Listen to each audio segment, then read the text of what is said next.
.org. I'm Amy Goodman. We turn now to the Democratic Republic of Congo, where M23 fighters have entered Bukavu, the second largest city in eastern Congo. M23's latest advance in the region marks the group's most significant expansion of territory since the fighting began in 2022. The Congolese government reported Rwandan troops were also on the ground. This comes as the African Union gathers in Ethiopia, where leaders urge for a ceasefire in the DRC to avoid a regional escalation. For more, we're joined by Kambale Musavuli. He is a native of the Democratic Republic of Congo, now based in Accra, Ghana, leading political and cultural Congolese voice, policy analyst with the Center for Research on the Congo-Kinshasa. His latest piece for People's Dispatch is titled "The Battle for Control of Goma Continues."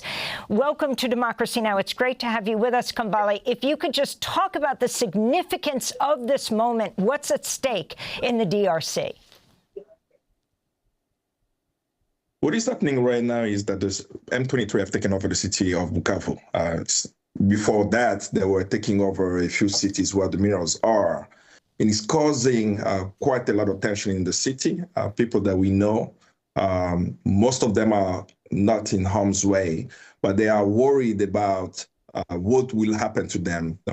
Like, for example, people at Panzi Hospital with Dr. Mukwege, who's been very vocal about the situation in the Congo.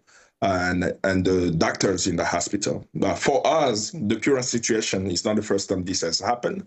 Since 1996, for the past 30 years, we've seen over a period of time uprising of the same rebel group with different names.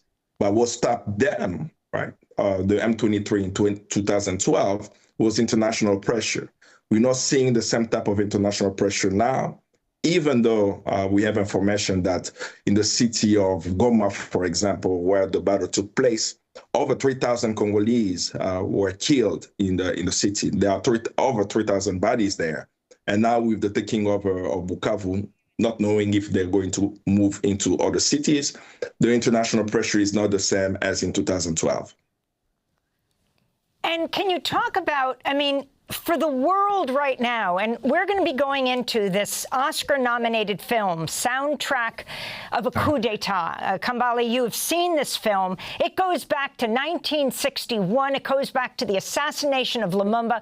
It goes to the resources in a country that are needed. What does Democratic Republic of Congo provide? Something like, what, more than 40% of the world's coltan, Western countries desperate to control it.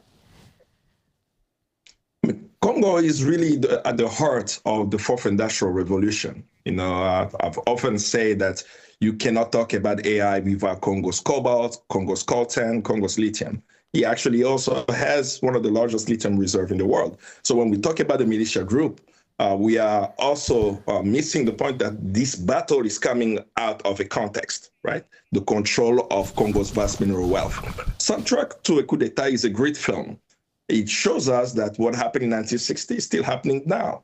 Right? The battle in 1960 was the control of Congo's uranium and Congo's cobalt during the so-called Cold War. And in that film, what I appreciate the filmmaker did was to show us the different protagonists and also lift up the names of Africans who were at the side of the Congolese at the time. The African-American community, Max Roach, Maya Angelou, Amiri Baraka, to the Africans of the continent, such as André Blois. But one element in that film that I'm lifting up for the current context today is the story of Louis Armstrong in the DRC. Right? Louis Armstrong was in the Congo when Patrice Lumumba was arrested by antagonist forces supported by Belgium, the CIA, and so forth. In the film, you are able to see how the CIA worked with the State Department to travel with Louis Armstrong in the DRC to be able to monitor what was happening in Katanga when Patrice Lumumba was arrested. And Kambale, to understand also the role of artists. You have introduced the film perfectly, because we're going to go to the director right now, but we want to come back to you in the coming days to talk more specifically about what's happening in the DRC. But an amazing introduction to this Oscar-nominated film. Kambale Musavuli, native of the Democratic Republic of Congo, we're speaking to him in Accra, Ghana.